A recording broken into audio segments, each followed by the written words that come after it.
조선의 궁궐은 밤이 되면 거대한 무덤처럼 고요해진다. 구중궁궐 깊은 곳, 붉은 골룡포를 입은 지존이 앉아있는 그곳은 세상의 모든 권력이 모이는 정점이지만 동시에 가장 짙은 죽음의 그림자가 드리운 장소이기도 하다. 우리는 흔히 왕의 죽음이라고 하면 사약을 받거나 자객의 칼에 쓰러지는 극적인 장면을 떠올린다. 권력을 둘러싼 암투, 피 튀기는 반정, 독이 든 탕약 같은 것들 말이다. 하지만 조선 왕조 실록이라는 거대한 기록의 바다를 헤엄치다 보면 우리는 전혀 예상치 못한 기이한 통계와 마주하게 된다. 조선 건국 태조 이성계부터 마지막 왕 순종에 이르기까지 총 27명의 왕이 거쳐갔다. 그들 중 12명, 무려 절반에 가까운 44%의 왕이 동일한 원인으로 고통받다가 세상을 떠났다. 이것은 단순한 우연이라기엔 그 숫자가 너무나도 압도적이다. 만약 오늘날 어떤 한 가문에서 가족의 절반이 똑같은 병으로 죽어나간다면 그것은 저주라고 불렸을 것이다. 조선 최고의 명의들이 모인 내의원이 밤낮으로 왕의 곁을 지켰고 전국에 좋다는 약재는 모두 궁으로 진상되었음에도 불구하고 이 죽음의 행렬은 멈추지 않았다. 상상해보라. 천하를 호령하는 왕이 있다. 그의 말 한마디면 산천을 뒤엎고 사람의 목숨을 거두는 것도 가능하다. 그러나 정작 그 왕 자신은 보이지 않는 아주 작은 적과 싸우느라 밤마다 식은땀을 흘리며 신음했다. 이 적은 소리 없이 다가왔다. 처음에는 아주 사소한 불편함으로 시작된다. 그저 몸이 좀 가렵거나 작은 멍울이 잡히는 정도였을 것이다. 왕은 대수롭지 않게 여겼을지 모른다. 나라실이 바빠 피곤한 탓이려니 혹은 잠자리나 의복이 조금 불편한 탓이려니 하고 넘겼을 것이다. 하지만 그 작은 멍울은 왕의 생명력을 갉아먹으며 점점 크기를 키워갔다.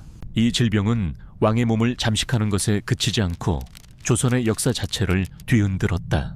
성군이 될 자질을 갖춘 왕이 뜻을 펼치기도 전에 이 병으로 쓰러졌고 그로 인해 어린 세자가 준비되지 않은 상태로 왕위에 올라야 했다.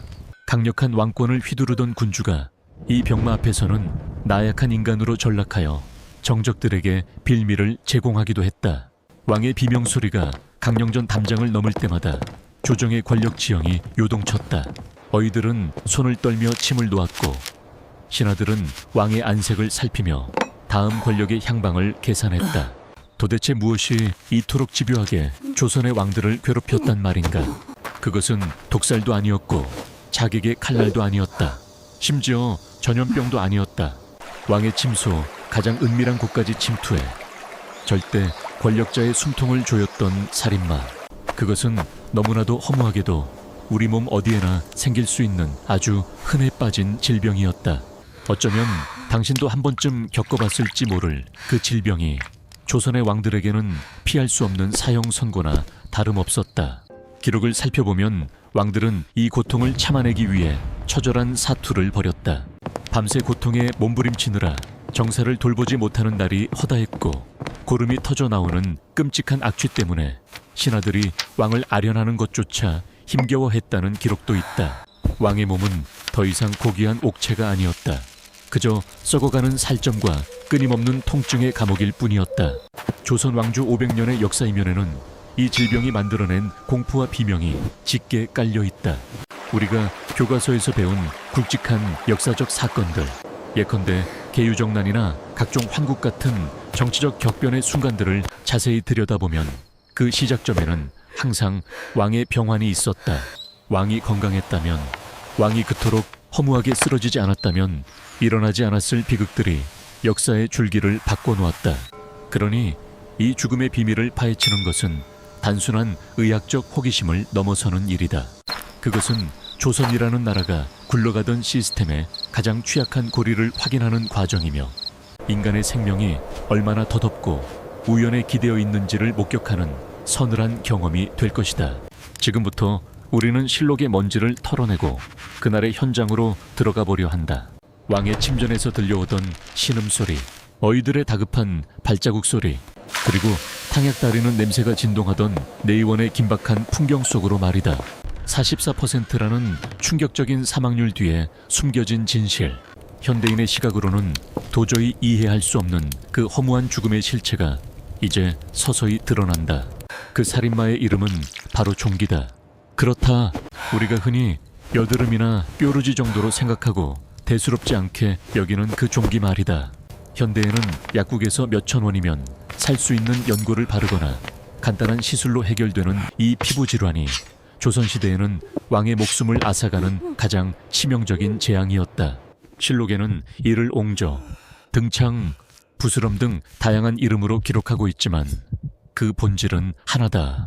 피부 밑에서 세균이 번식하여 고름이 차오르고 살이 썩어 들어가는 화농성 감염 질환이다.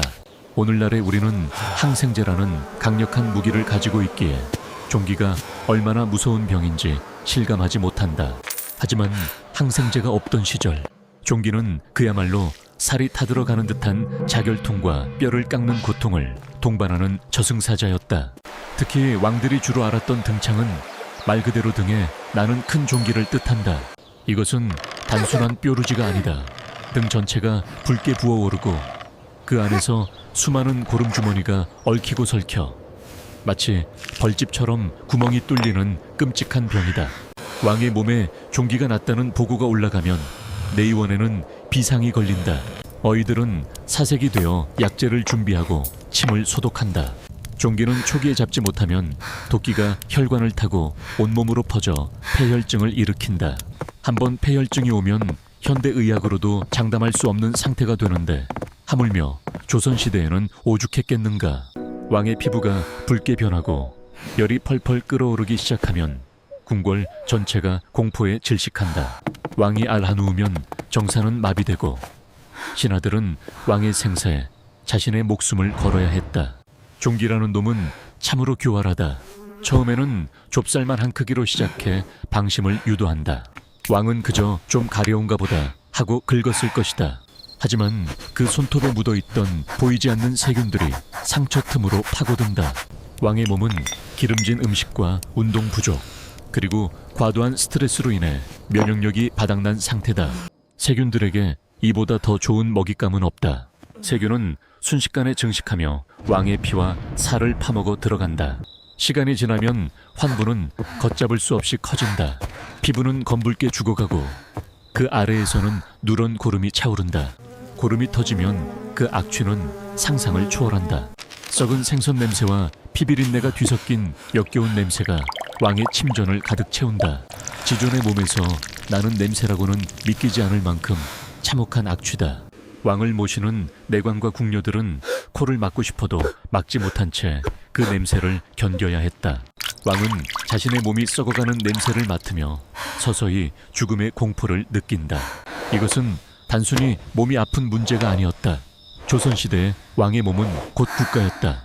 왕의 몸에 흠집이 생기는 것은 국가의 안위에 금이 가는 것과 같았다. 유교 사회에서 신체 발부는 수지부모라 하여 몸을 훼손하는 것을 금기시했지만 종기 치료를 위해서는 왕의 살을 째고 고름을 짜내야 했다. 옥체에 칼을 댄다는 것 자체가 엄청난 불경이었으나 살기 위해서는 어쩔 수 없었다. 어이들은 떨리는 손으로 왕의 몸에 칼을 대야 했고 그 과정에서 왕이 지르는 비명은 왕실의 권위를 무너뜨렸다. 더욱 무서운 것은 이 병이 재발이 잦다는 점이다. 한번 나았다고 해서 안심할 수 없다. 면역력이 약해지면 언제든 다시 튀어나와 왕을 괴롭혔다. 평생을 종기와의 전쟁 속에서 살아야 했던 왕들도 있었다. 그들에게 삶은 고통의 연속이었다. 앉을 수도 누울 수도 없이 엎드려 신음하며 정무를 봐야 했던 왕의 모습은 우리가 상상하는 절대 군주의 모습과는 거리가 멀다. 화려한 골룡포 속에 감춰진 등은 고름과 흉터로 뒤덮여 너덜너덜했을 것이다. 어이들은 이 종기를 잡기 위해 별의별 방법을 다 동원했다. 독한 약재를 쓰고 거머리를 붙여 피를 빨게 하고 심지어는 불에 달군 인두로 환부를 지지기도 했다. 마취제도 없던 시절 왕은 맨정신으로 그 모든 고통을 감내해야 했다. 치료가 거듭될수록 왕의 기력은 쇠해갔고 정신은 피폐해졌다. 종기는 왕의 육체뿐만 아니라 영혼까지 갉아먹었다. 짜증이 늘고 판단력이 흐려지며 의심이 많아지는 것은 당연한 수순이었다. 그렇게 병든 왕의 통치는 조선을 병들게 했다. 종기라는 이 작고도 거대한 재앙이 조선 역사에 얼마나 큰 파장을 일으켰는지 가장 극명하게 보여주는 사례가 바로 문종이다. 세종대왕의 장자이자 조선 건국 이래 최초의 적장자 승계라는 완벽한 정통성을 가진 왕. 그는 학문과 인품 모든 면에서 준비된 성군이었다. 세종의 말년에 대리 청정을 하며 이미 국정 운영 능력을 검증받았고 치국이를 발명하는 데 기여할 만큼 과학적 재능도 뛰어났다. 조선의 르네상스를 이어갈 완벽한 후계자였던 셈이다. 하지만 그의 재위 기간은 고작 2년 3개월에 불과했다. 그 짧은 시간 동안 문종을 무너뜨린 것이 바로 등창, 즉 종기였다. 문종이 즉위했을 때 그의 나이는 37이었다. 한창 일할 나이였지만 그의 몸은 이미 아버지 세종을 보필하며 과도한 업무와 스트레스로 망가져 있었다. 즉위 초부터 문종의 몸에는 이상 신호가 감지되었다. 등에 작은 종기가 잡힌 것이다. 처음에는 뜸을 뜨고 고약을 붙이며 다스리려 했으나 종기는 왕의 의지대로 사라져 주지 않았다. 문종 2년 종기는 급격히 악화되었다. 실록은 당시의 상황을 처참하게 묘사한다. 종기가 난 곳이 골마 터져 고름이 흐르고 그 크기가 등 전체를 덮을 지경이었다고 한다. 문종은 엎드려 있을 수밖에 없었고 통증 때문에 밤잠을 이루지 못했다. 어이들이 총동원되어 치료에 매달렸지만 역부족이었다. 고름을 짜내기 위해 침을 찔러 넣을 때마다 문종은 식은땀을 흘리며 신음을 삼켰다. 왕의 고통스러운 숨소리가 침전의 정막을 갈랐다. 당시 문종의 마음은 어땠을까? 자신의 죽음이 임박했음을 직감했을 때 그가 느꼈을 공포는 단순히 죽음에 대한 두려움만이 아니었다. 그의 눈앞에는 아직 어린 세자, 훗날의 단종이 있었다. 자신이 죽고 나면 저 어린 아들이 이르리 때 같은 신하들과 야심만만한 왕족들 사이에서 살아남을 수 있을까? 문종의 병세가 깊어질수록 수양대군의 그림자는 짙어져 갔다. 종기가 왕의 등을 파고들수록 권력을 노리는 자들의 눈빛은 더욱 번뜩였다. 어느 날 밤 문종의 침전에서 썩은 냄새가 진동했다. 종기가 터지면서 쏟아져 나온 고름과 피가 요를 적셨다. 어이들은 당황하여 어쩔 줄 몰랐다. 도끼를 빼내기 위해 갖은 약을 썼지만 소용없었다. 문종은 고통 속에서도 정신을 놓지 않으려 애썼다. 세자를 불러 손을 잡고 싶었지만 자신의 몸에서 나는 악취 때문에 아들이 놀랄까봐 참아 가까이 오게 하지 못했다는 야사도 전해진다. 아버지로서 그리고 왕으로서 겪어야 했던 그 참담한 심정을 감히 헤아릴 수 있을까? 문종의 병세가 위독하다는 소문은 삽시간에 궁궐 밖으로 퍼져나갔다. 민심은 흉흉해졌고 조정의 공기는 무겁게 가라앉았다. 신하들은 겉으로는 왕의 쾌유를 빌었지만 속으로는 문종 사후의 대책을 마련하느라 분주했다.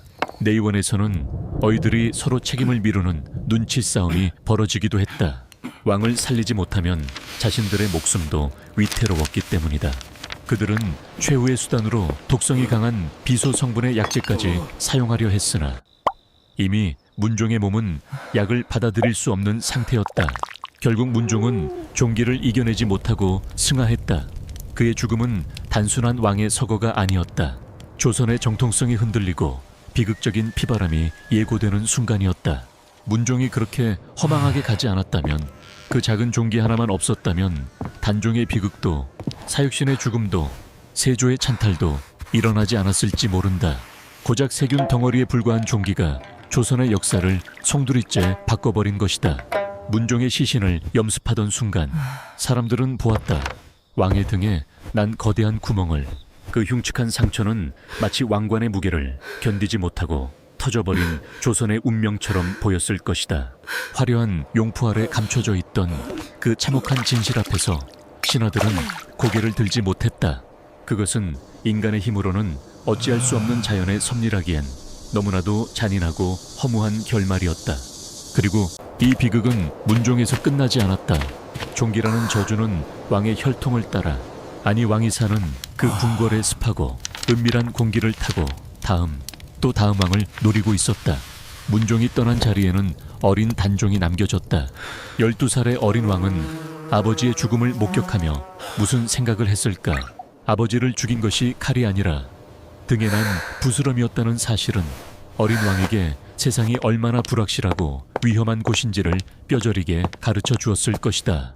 그리고 그 공포는 현실이 되어 단종 자신에게도 닥쳐왔다. 비록 단종은 종기로 죽지 않았지만 종기가 만들어낸 권력의 공백이 그를 죽음으로 내몰았으니 그 또한 종기의 간접적인 피해자라 할 수 있다. 이제 우리는 문종의 사례를 통해 종기가 얼마나 파괴적인 질병이었는지를 확인했다. 하지만 이것은 시작에 불과하다. 조선의 왕들이 겪어야 했던 치료 과정은 고문과 다를 바 없었다. 마취 없이 살을 째고 피를 뽑는 그 끔찍한 현장으로 더 깊이 들어가 보자. 그곳에는 현대의학의 관점에서는 도저히 이해할 수 없는, 그러나 살기 위해서는 무엇이든 해야 했던 절박한 몸부림이 있다. 내의원의 깊숙한 곳, 약탕기의 연기가 자욱한 그 방에서 벌어졌던 일들은 기록으로 읽는 것만으로도 살이 떨린다. 침을 불에 달고 환부를 찌르는 치지직 소리, 거머리가 왕의 피를 빨아먹으며 통통하게 부풀어 오르는 모습, 그리고 고통을 참기 위해 입에 재갈을 물어야 했던 왕의 모습이 눈앞에 그려지는 듯하다. 다음 장에서 우리는 그 처절했던 치료의 메커니즘을 낱낱이 파헤칠 것이다. 종기와의 전쟁, 그 피비린나에 나는 사투의 현장이 기다리고 있다. 현대의학의 축복을 받은 우리는 상상조차 하기 힘들다. 마취제도, 항생제도 없던 그 시절, 종기치료가 얼마나 끔찍한 고문이었는지 말이다. 왕을 살리겠다는 일념 하나로 내의원에서 행해진 시술들은 치료라기보다는 차라리 형벌에 가까웠다. 궁궐 깊숙한 곳, 약 냄새가 진동하는 내의원 침실의 문을 조심스럽게 열어보자. 그곳에서는 지금 우리의 상식을 산산조차내는 처절한 사투가 벌어지고 있었다. 가장 먼저 눈에 들어오는 것은 끔찍한 생김새의 거머리다. 어이들은 왕의 환부에 거머리를 올려놓았다. 징그러운 연체동물이 왕의 고귀한 살결 위를 기어다니며 자리를 잡는다. 이윽고 놈이 왕의 피를 빨기 시작하면 통통하게 살이 오르며 검붉게 변해간다. 나쁜 피, 즉 어혈을 뽑아내 도끼를 제거한다는 명분이었다. 왕은 자신의 몸 위에서 꿈틀거리는 그 흉측한 생명체를 보며 어떤 심정이었을까? 징그러움에 몸서리치고 싶어도 채통 때문에 눈을 질끈 감고 참아내야 했을 것이다. 거머리가 피를 빨아먹는 동안 느껴지는 리탄 통증과 불쾌한 감각은 왕이 견뎌야 할 고통의 서막에 불과했다. 거머리 요법으로도 차도가 없으면 어이들은 더 과격한 방법을 선택했다. 바로 배농, 즉 고름을 짜내는 것이다. 현대처럼 멸균된 메스로 살짝 째는 수준이 아니다. 피침이라 불리는 굵고 날카로운 침을 불에 달군다. 시뻘겋게 달아오른 쇠꼬챙이를 왕의 환부에 찔러 넣는 것이다. 지지직하는 소리와 함께 살타는 냄새가 진동한다. 마취도 없이 생사를 찢고 들어오는 뜨거운 쇠의 고통을 상상해보라. 왕은 비명을 지르지 않기 위해 입술을 깨물어 피가 날 지경이었을 것이다. 침이 환부를 뚫고 들어가 고름기를 열면 그제야 누런 고름이 터져 나온다. 어이들은 왕의 살을 손으로 쥐어짜며 남은 한 방울의 고름까지 빼내려 애썼다. 그 압력에 왕의 신음은 더욱 깊어졌다. 이 과정에서 사용된 약재들은 또 어떠한가? 어이들은 독으로 독을 제압한다는 이독제독의 원리를 맹신했다. 종기의 독성을 잡기 위해 비소나 수은 같은 맹독성 물질을 약재로 썼다. 비소는 사약의 주재료로 쓰일 만큼 치명적인 독극물이다. 이것을 아주 미량 사용하여 종기균을 죽이려 했던 것이다. 하지만 항생제가 없는 상황에서 이는 도박이나 다름없었다. 자칫하면 종기균보다 왕을 먼저 죽일 수도 있는 위험천만한 처방이었다. 왕은 고통을 줄여준다는 말에 독이 든 탕약을 마시고 환부에는 독한 가루를 뿌렸다. 약 기운이 퍼지면 온몸에 열이 오르고 구토가 치밀었지만 그것이 명현 반응이라 믿으며 견뎌야 했다. 뜸 치료 역시 고통스럽기는 마찬가지였다. 쑥을 환부 위에 올려놓고 불을 붙인다. 타들어가는 쑥의 열기가 피부를 태우고 종기 뿌리까지 전달되도록 하는 것이다. 살이 타는 뜨거움을 참아내야 병이 낫는다고 했다. 왕의 등과 엉덩이는 수없이 많은 뜸 자국으로 검게 그을리고 흉터가 남았다.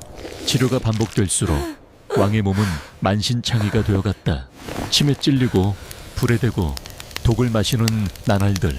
이것은 치료가 아니라 생명을 담보로 한 거대한 실험이었다. 왕이 살면 어이는 명의가 되어 부귀영화를 누리지만 왕이 죽으면 어이의 목도 함께 달아나는 잔혹한 운명의 수레바퀴였다. 그 긴장감 속에서 어이들의 손끝은 떨릴 수밖에 없었다. 왕의 몸에 칼을 댄다는 공포, 실수하면 삼족이 멸할 수도 있다는 압박감이 그들을 짓눌렀다. 그리고 그 공포가 극에 달해 터져버린 비극적인 의료 사고가 있었으니 바로 효종의 죽음이다. 북벌을 꿈꾸며 강인한 군주를 자처했던 효종. 그를 허무하게 무너뜨린 것은 전쟁터의 칼날이 아니라 어이에 떨리는 손끝에 들린 작은 침 하나였다. 효종 10년, 왕의 얼굴에 종기가 났다. 머리 쪽이나 얼굴에 나는 종기는 특히 위험했다. 뇌와 가까워 세균이 뇌로 침투하면 치명적인 뇌수막염을 일으킬 수 있기 때문이다. 효종의 종기는 날이 갈수록 심해져 눈을 뜨기 힘들 정도로 얼굴이 부어올랐다. 어이들은 발을 동동 구르며 온갖 약을 썼지만 효종의 불같은 성격과 다혈질적인 기질 탓인지 화기는 좀처럼 가라앉지 않았다. 결국 어이들은 최후의 수단인 침을 쓰기로 결정한다.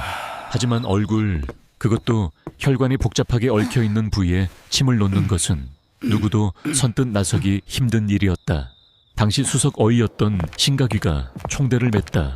그는 침술의 대가로 알려져 있었지만 치명적인 약점이 있었다. 노환으로 인해 손을 심하게 떠는 수전증이 있었던 것이다. 상식적으로 손을 떠는 의사에게 수술을 맡길 환자는 없다. 하물며 그 대상이 국왕이매랴. 하지만 당시 내의원에는 종기의 독을 빼낼 만큼 과감하게 침을 쓸 수 있는 사람이 신가귀밖에 없었다. 다른 어이들은 혹시 모를 책임이 두려워 뒤로 물러나 있었다. 효종은 고통을 참지 못해 신가귀를 재촉했다. 어서 이 고름을 짜내라. 짐이 아파서 견딜 수가 없다. 왕의 호통에 신가귀는 떨리는 손으로 침을 집어들었다. 침실 안에는 숨막히는 정적이 흘렀다. 신가귀의 입에는 식은땀이 비 오듯 흘러내렸다. 그는 효종의 부어오른 얼굴을 조준했다. 손끝이 미세하게 떨리고 있었다. 제발, 제발 한 번에 끝내게 해주소서. 그는 속으로 수없이 기도하며 침을 찔러 넣었다. 퍽 하는 소리와 함께 침이 살을 뚫었다. 그런데 그 순간 무언가 잘못되었다는 것을 직감했다. 침 끝에 묵직하고 불길한 감각이 전해졌다. 고름이 터져 나오는 시원한 느낌이 아니라 무언가 팽팽한 관을 건드린 듯한 느낌. 신가귀가 황급히 침을 빼내자 그 자리에서 검붉은 피가 분수처럼 솟구쳐 올랐다. 침이 종기 주머니가 아니라 혈관을, 그것도 지혈이 어려운 급소를 찔러버린 것이다. 피는 멈추지 않고 계속해서 뿜어져 나왔다. 효종의 얼굴은 순식간에 피범벅이 되었고 침구와 용포가 붉게 물들었다. 어이들이 달려들어 지혈산을 뿌리고 천으로 눌렀지만 터진 댐에서 물이 쏟아지듯 피는 멎을 기미가 보이지 않았다. 과다출혈, 강골이었던 효종의 안색이 창백하게 변해갔다. 피냄새가 진동하는 방 안에서 신가귀는 바닥에 주저앉아 사시나무 떨듯 떨었다. 자신의 실수가 왕을 죽이고 있다는 공포, 돌이킬 수 없는 강을 건넜다는 절망이 그를 집어삼켰다. 효종은 그렇게 피를 쏟으며 서서히 의식을 잃어갔다. 북벌의 꿈도 강한 조선의 미래도 솟구치는 피와 함께 허공으로 흩어졌다. 어이의 손떨림 하나가 역사의 물줄기를 바꿔버린 순간이었다. 효종이 허무하게 승하하자 궁궐은 충격에 휩싸였다. 신가귀는 교수형에 처해졌지만 죽은 왕은 돌아오지 않았다. 이 사건은 종기 치료가 얼마나 위험한 도박이었는지를 적나라하게 보여준다. 최고의 의술을 가진 어이조차도 두려움과 노화 앞에서는 무력한 인간일 뿐이었다. 그리고 그 무력함의 대가는 왕의 목숨이었다. 그렇다면 여기서 한 가지 의문이 생긴다. 왜 하필 조선의 왕들은 이토록 종기에 시달렸을까? 일반 백성들도 종기를 알았지만 왕처럼 치명적인 수준으로, 그것도 줄초상을 치를 만큼 빈번하게 겪지는 않았다. 왕이라면 당대 최고의 음식을 먹고 최고의 관리를 받았을 텐데 왜 면역력은 바닥이었을까? 그 비밀은 바로 왕의 화려해 보이는 일상 속에 숨겨진 치명적인 생활 습관에 있었다. 왕의 24시간을 밀착 취재해보면 그들의 삶 자체가 종기를 키우는 인큐베이터였다는 사실을 알게 된다. 먼저 식단을 살펴보자. 조선 왕의 밥상인 수라상은 기본 12첩 반상이다. 산의 진미가 가득하지만 영양학적으로 뜯어보면 심각한 불균형 식단이었다. 왕들은 고기를 너무나 사랑했다. 세종대왕은 고기가 없으면 수라를 들지 않았다는 기록이 있을 정도다. 기름진 육류 위주의 식사, 맵고 짠 자극적인 양념, 그리고 늦은 밤까지 이어지는 야식. 반면에 채소 섭취는 상대적으로 부족했다. 고지방, 고칼로리 식단은 혈액을 끈적하게 만들고 혈관 건강을 악화시켰다. 현대적으로 말하면 고지혈증, 당뇨, 비만의 위험에 무방비로 노출되어 있었던 것이다. 특히 당뇨병인 소갈증은 종기의 가장 큰 친구다. 혈당이 높으면 세균이 번식하기 좋고 상처가 잘 아물지 않는다.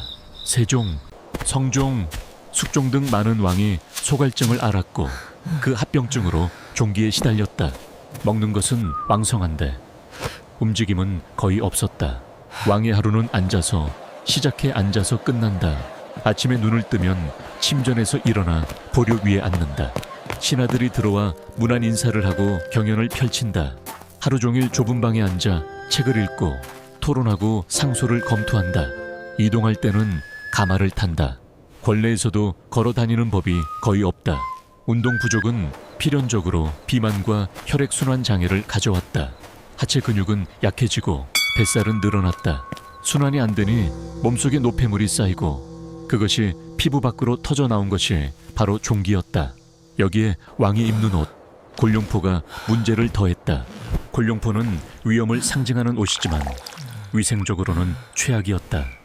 두꺼운 비단으로 겹겹이 지어 만든 옷은 통기성이 전혀 없었다.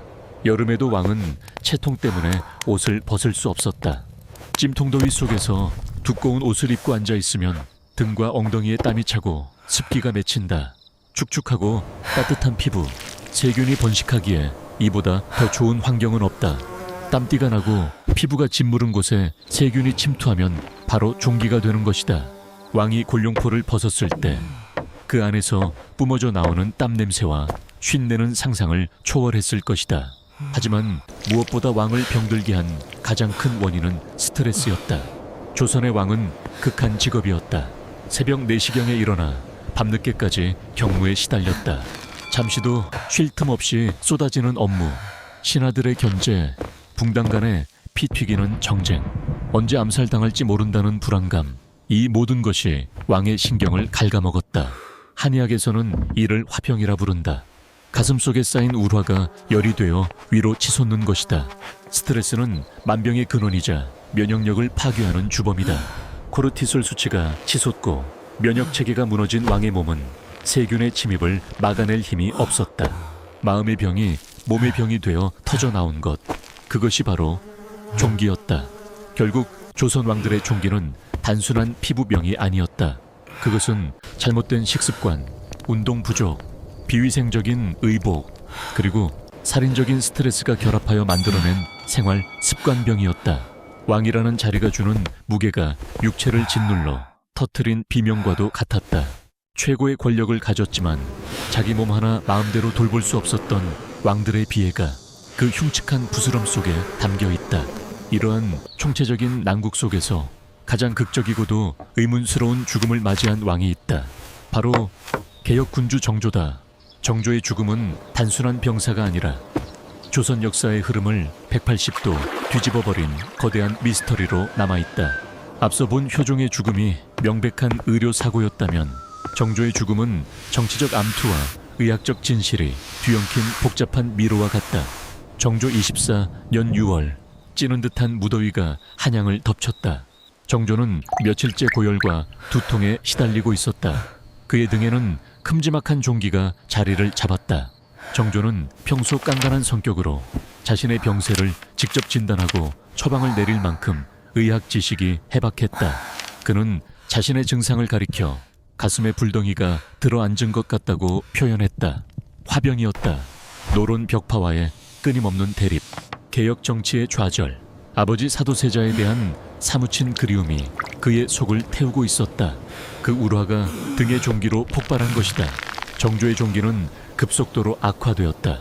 등 전체가 붉게 부어오르고 고름이 차올랐다. 더위 때문에 잠도 제대로 자지 못했다. 어이들은 연운방이라는 처방을 내놓았다. 수은을 태워 그 연기를 환부에 쐬는 치료법이었다. 수은의 살균력을 이용하려는 것이었지만 앞서 말했듯 수은은 맹독성 중금속이다. 밀폐된 방 안에서 수은 연기를 들이마시는 것은 만성 수은 중독을 일으킬 수 있는 위험한 행위였다. 하지만 통증이 너무 심했던 정조는 이 위험한 치료를 받아들였다. 운명의 날인 6월 28일 정조의 병세가 위독해지자 정순왕후가 침전에 들어갔다. 정순왕후는 정조의 정적인 노론 벽파의 수장이었다. 그녀는 왕의 임종을 지키겠다며 신하들과 어이들을 모두 물리고 방 안에 정조와 단둘이 남았다. 밀실 안에서 무슨 일이 있었는지는 아무도 모른다. 잠시 후 정순왕후가 밖으로 나와 정조의 승하를 알렸다. 통곡 소리가 궁궐을 메웠지만 그 울음소리 뒤에는 짙은 의혹의 그림자가 깔려 있었다. 방금 전까지 대화를 나눌 수 있었던 왕이 정순왕후와 독대 후 갑자기 숨을 거두었다는 사실은 독살설에 불을 지폈다. 현대의학자들은 정조의 사인을 폐혈증으로 추정한다.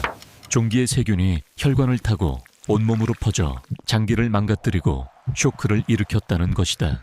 한여름의 더위, 과도한 스트레스, 수은 중독으로 인한 면역력 저하가 복합적으로 작용했을 것이다. 하지만 당시 사람들에게 종기로 인한 급사는 쉽게 납득하기 힘든 일이었다. 건강하던 왕이 등에 난 부스럼 때문에 한 달 만에 죽는다. 그것도 정치적 긴장이 최고조에 달한 시점에 이것은 단순한 병사가 아니라 정적에 의한 타살이라는 소문이 파다하게 퍼졌다. 정조의 죽음으로 조선의 르네상스는 막을 내렸다. 그가 추진하던 개혁은 중단되었고 세도 정치라는 암흑기가 시작되었다. 만약 정조의 등에 난 그 종기 하나만 치료할 수 있었다면 조선의 역사는 어떻게 바뀌었을까? 정조가 10년만 더 살았다면 우리는 전혀 다른 근대를 맞이했을지도 모른다. 종기라는 작은 세균 덩어리가 개혁의 불씨를 꺼뜨리고 망국의 길을 재촉한 셈이다. 이처럼 종기는 한 사람의 목숨을 앗아가는 데 그치지 않고 한 나라의 운명까지도 집어삼키는 괴물이었다. 이제 시선을 돌려 지금 우리의 현실을 보자. 우리는 약국에 가서 단돈삼 0원이면 연고 하나를 살 수 있다. 후시딘이나 마데카솔 같은 항생제 연고 말이다. 피부에 상처가 나거나 뾰루지가 올라오면 무심하게 연고를 바른다. 며칠이면 언제 그랬냐는 듯 새살이 돋는다. 심한 종기라 해도 병원에 가서 항생제 주사를 맞고 째면 그만이다. 우리가 너무나 당연하게 누리는 이 간편한 치료가 조선의 왕들에게는 나라를 통째로 바쳐서라도 얻고 싶은 기적이었을 것이다.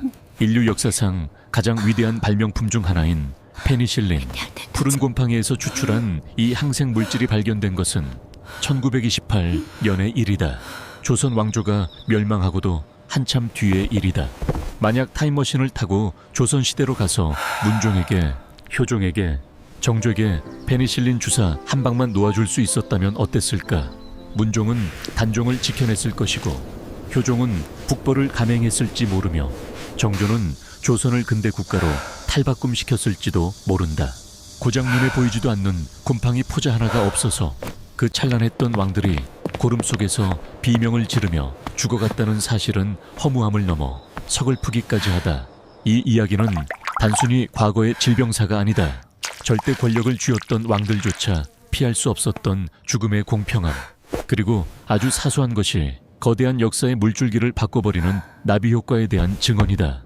우리는 종종 역사를 위대한 영웅들의 서사로 기억하지만 때로는 이름 모를 세균 한 마리가 영웅보다 더 강력한 힘을 발휘하기도 한다.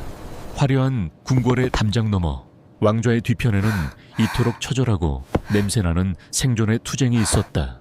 지금 당신의 손등에 난 작은 상처 하나가 어쩌면 왕의 목숨보다 더 귀한 의학의 승리임을 기억해야 할 것이다. 역사는 그렇게 아주 작고 사소한 것들로 인해 요동치며 흘러왔다. 정조 24년 경신년의 여름은 유난히도 잔혹했다. 하늘에서는 불덩이 같은 볕이 쏟아져 내렸고 땅에서는 지열이 아지랑이처럼 피어올랐다. 가만히 있어도 등줄기에 땀이 흐르는 그 무더위 속에서 조선의 22대 왕 정조는 생애 가장 끔찍한 고통과 마주하고 있었다. 그의 병세는 6월 중순을 넘어서며 걷잡을 수 없이 악화되었다. 처음에는 등허리에 난 작은 뾰루지인 줄 알았던 것이 며칠 만에 등 전체를 뒤덮는 거대한 붉은 덩어리로 변해버렸다. 왕의 침전인 창덕궁 영춘원은 약 다리는 냄새와 고름 섞인 악취로 가득 찼다. 정조는 본래 의학에 조예가 깊은 군주였다. 그는 동의보감을 줄줄 외우고 어이들과 의학 토론을 벌일 정도로 자신의 몸에 대해 잘 알았다. 그는 자신의 병을 가리켜 가슴속에 화기가 뭉쳐 밖으로 터져 나온 것이라 진단했다. 평생을 개혁군주로 살며 겪어야 했던 노론 벽파와의 피말리는 싸움, 아버지 사도세자의 비극적인 죽음이 남긴 트라우마, 그리고 뜻대로 되지 않는 국정에 대한 답답함이 그의 심장을 태우고 있었다. 그 뜨거운 울화가 등을 뚫고 나와 종기라는 이름의 괴물이 된 것이다. 어이들은 왕의 등창을 치료하기 위해 백방으로 뛰었다. 고름을 빨아내고 독한 약재를 썼지만 차도가 없었다. 종기의 크기는 나날이 커져 이제는 머리 부근까지 번져 올라갔다. 왕은 고열에 시달리며 헛소리를 했고 극심한 통증 때문에 밤새 비명을 질렀다. 이때 어이 시민이 내놓은 처방이 바로 연훈방이었다. 이는 수은을 태워 그 연기를 환부에 직접 쐬는 치료법이었다.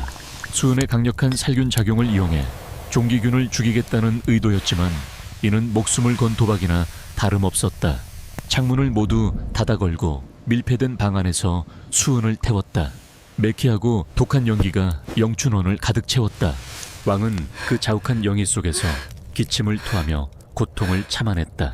현대의학적 관점에서 보면 이는 급성 수은 중독을 일으킬 수 있는 치명적인 행위였다. 이미 폐혈증으로 면역체계가 무너진 왕의 몸에 중금속 증기까지 들이부은 셈이다. 왕의 정신은 점점 혼미해졌다. 6월 28일 정조는 더 이상 탕약을 삼키지 못했고 말조차 제대로 할 수 없는 지경에 이르렀다. 바로 그 순간 궁궐 안에 기묘한 긴장감이 감돌기 시작했다. 왕의 병세가 위독하다는 소식이 전해지자 대왕대비 정순왕후가 영춘원으로 행차했다. 정순왕후는 영조의 계비이자 정조의 정적인 노론 벽파의 실질적인 수장이었다. 그녀는 평소 정조의 개혁 정치를 눈엣 가시처럼 여겼고 사도세자의 죽음에도 깊이 관여되어 있었다. 그런 그녀가 죽어가는 왕의 침전 앞에 섰다. 그녀는 왕의 마지막을 지키겠다는 명분으로 방 안에 있던 모든 신하와 어이들을 밖으로 물렸다. 왕과 대왕 대비 단 두 사람만이 남은 방 안에는 무거운 침묵만이 흘렀을 것이다. 밖으로 쫓겨난 신하들은 굳게 닫힌 문을 바라보며 마른 침을 삼켰다. 안에서 무슨 일이 벌어지고 있는지, 어떤 대화가 오가는지 아무도 알 수 없었다. 들리는 것은 가쁜 왕의 숨소리와 간간히 들려오는 신음뿐이었다. 잠시 후 방문이 열리고 정순왕후가 밖으로 나왔다. 그녀의 표정은 차갑게 굳어 있었다. 그리고 얼마 지나지 않아 방 안에서 곡소리가 터져 나왔다.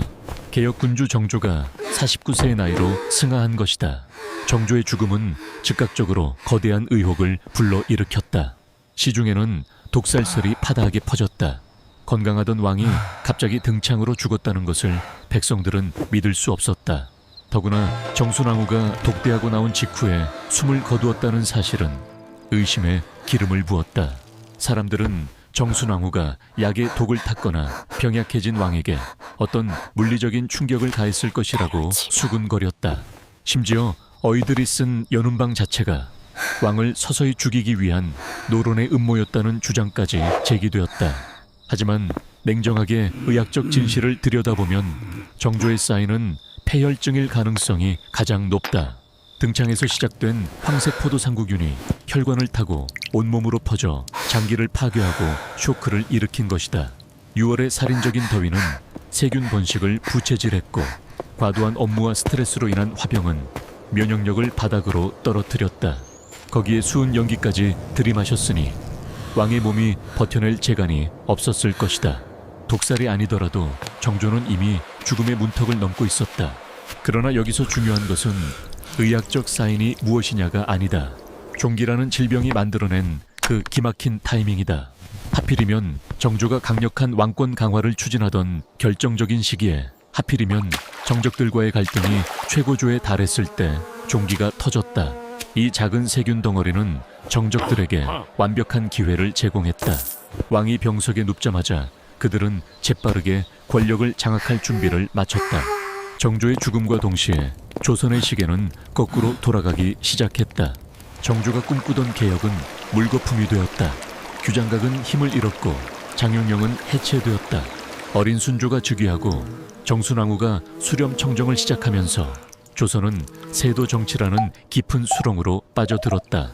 부정부패가 만연하고 매관매직이 성행하며 백성들의 삶은 도탄에 빠졌다.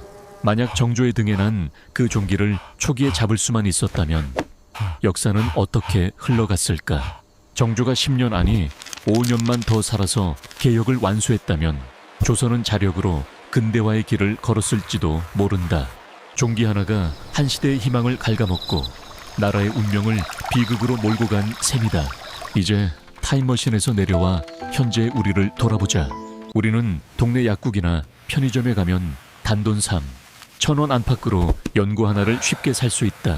부시딘, 마데카솔, 박트로반 같은 이름들은 우리에게 너무나 친숙하다. 아이가 넘어져 무릎이 까지거나 얼굴에 뾰루지가 올라오면 우리는 아무렇지 않게 연고 뚜껑을 열어 환부에 바른다. 끈적한 연고를 바르고 반창고 하나 붙여주면 며칠 뒤 상처는 거짓말처럼 아물어 있다. 딱지가 지고 새살이 돋는 그 과정이 우리에게는 너무나 당연한 일상이다. 하지만 이 작은 튜브 하나에 담긴 가치는 실로 엄청나다. 이것은 인류가 수천 년간 세균과의 전쟁에서 패배하며 흘린 피와 눈물의 결정체다. 1928년 영국의 알렉산더 플레밍이 푸른 곰팡이에서 페니실린을 발견하기 전까지 인류는 세균 감염 앞에 무력했다. 작은 상처가 덧나면 팔다리를 잘라내야 했고 종기가 심해지면 꼼짝없이 죽음을 기다려야 했다. 조선의 왕들이 겪었던 그 끔찍한 고통과 공포는 항생제가 없던 시절 인류가 짊어져야 했던 보편적인 형벌이었다. 생각해보라. 만약 우리가 주머니 속에 항생제 연고 한 통과 페니실린 주사기 몇 개를 챙겨서 조선시대로 갈 수 있다면 어떤 일이 벌어질까? 문종의 침전으로 들어가 그의 등에 난 종기를 째고 소독약을 바른 뒤 항생제를 투여한다면 그는 며칠 만에 자리를 털고 일어날 것이다. 문종이 건강하게 살아서 단종이 성인이 될 때까지 왕위를 지켰다면 수양대군은 감히 반정을 꿈꾸지 못했을 것이다. 계유정난의 피바람도 사육신의 비극도 일어나지 않았을 것이다. 효종의 경우도 마찬가지다. 수전증이 있는 어이에게 침을 맡기는 대신 항생제 주사 한 방이면 충분했을 것이다. 효종이 살아서 북벌을 준비하고 국방력을 강화했다면 조선의 군사력은 비약적으로 발전했을지 모른다. 청나라와의 관계가 어떻게 변했을지, 동북아시아의 정세가 어떻게 요동쳤을지 아무도 모를 일이다. 정조 역시 마찬가지다. 그가 종기 때문에 허무하게 쓰러지지 않고 정약용과 함께 개혁을 완수했다면 우리는 식민지의 치욕을 겪지 않고 자주적인 근대 국가를 수립했을지도 모른다. 이 모든 가정은 역사에 만약이란 없다는 말 앞에서 부질없이 흩어진다. 하지만 그 허무함이 뼈저리게 다가오는 것은 어쩔 수 없다. 거대한 왕조의 운명이 위대한 영웅의 결단이나 거창한 이념 대립이 아니라 눈에 보이지도 않는 미세한 세균에 의해 결정되었다는 사실 때문이다. 황색포도 상구균이라는 그 흔해 빠진 균이 왕의 살을 파고들어 혈관을 막고 심장을 멈추게 했다. 고작 곰팡이 포제에서 추출한 물질 하나가 없어서 천하를 호령하던 왕들이 고름 속에서 비명을 지르며 죽어갔다. 현대의학의 혜택을 누리는 우리는 종기를 그저 귀찮은 피부 트러블 정도로 여긴다. 하지만 조선시대 왕들에게 종기는 저승사자의 초대장이었다. 그들은 최고급 비단옷을 입고 산의 진미를 먹으며 구중궁궐 깊은 곳에 살았지만 정작 그들의 몸은 세균의 공격 앞에 발가벗겨진 채 내던져져 있었다. 왕이라는 자리가 주는 극도의 스트레스와 운동 부족 기름진 식습관은 그들의 몸을 세균의 배양소로 만들었다. 그들이 누렸던 풍요와 권력이 역설적으로 그들의 목숨을 재촉하는 칼날이 되었던 것이다. 이 이야기는 단순히 과거의 질병사에 그치지 않는다. 이것은 인간이라는 존재의 나약함과 역사의 우연성에 대한 서늘한 증언이다. 우리는 흔히 역사를 필연의 연속이라고 생각하려 한다. 어떤 사건에는 반드시 그럴 만한 거창한 이유가 있을 것이라고 믿고 싶어 한다. 하지만 조선 왕들의 죽음을 들여다보면 역사는 때로 아주 사소하고 우연한 계기로 인해 엉뚱한 방향으로 튀어나간다는 것을 알 수 있다. 왕의 등짝에 난 종기 하나가 세자의 운명을 바꾸고 당파 싸움의 승패를 가르고 나라의 흥망성쇠를 결정지었다. 화려한 골룡포 속에 감춰져 있던 왕들의 등창은 권력의 무상함을 보여주는 가장 적나라한 상징이다. 만백성의 어버이이자 신성한 존재로 추앙받았던 왕도 결국은 썩어 문드러지는 살점을 가진 나약한 인간일 뿐이었다. 그들은 죽음 앞에서 평등했고 고통 앞에서 처절했다. 어이들의 손이 덜덜 떨리며 침을 꽂던 그 순간 왕의 침전에는 제왕의 위엄 대신 살고자 하는 인간의 본능적인 공포만이 가득했을 것이다. 지금 당신의 손등이나 팔을 한번 살펴보라. 어릴 적 넘어져서 생긴 작은 흉터나 무심코 긁어서 생긴 상처 자국이 있을지도 모른다.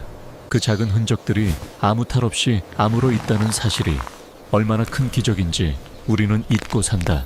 당신이 약국에서 영원을 주고 산 연고 하나가 조선의 왕이 그토록 갈망했던 불로초보다 더 값진 생명수였음을 기억하라. 역사는 영웅호걸들의 호령소리에 의해 움직이는 것처럼 보이지만 실상은 그들의 몸속을 흐르는 피와 살, 그리고 그 안에서 꿈틀대는 보이지 않는 미물들에 의해 좌우되어 왔다. 조선 왕조 500년의 역사는 어쩌면 종기와의 투쟁 기록이라고 해도 과언이 아니다. 그 처절했던 생존의 기록을 덮으며 우리는 다시 한번 깨닫는다. 거대한 역사의 물줄기를 바꾸는 것은 때로 아주 작고 사소한 것들이라는 사실을 말이다. 왕의 비명소리가 잦아든 궁궐의 밤, 무심한 달빛만이 그들의 고통을 지켜보고 있었을 것이다.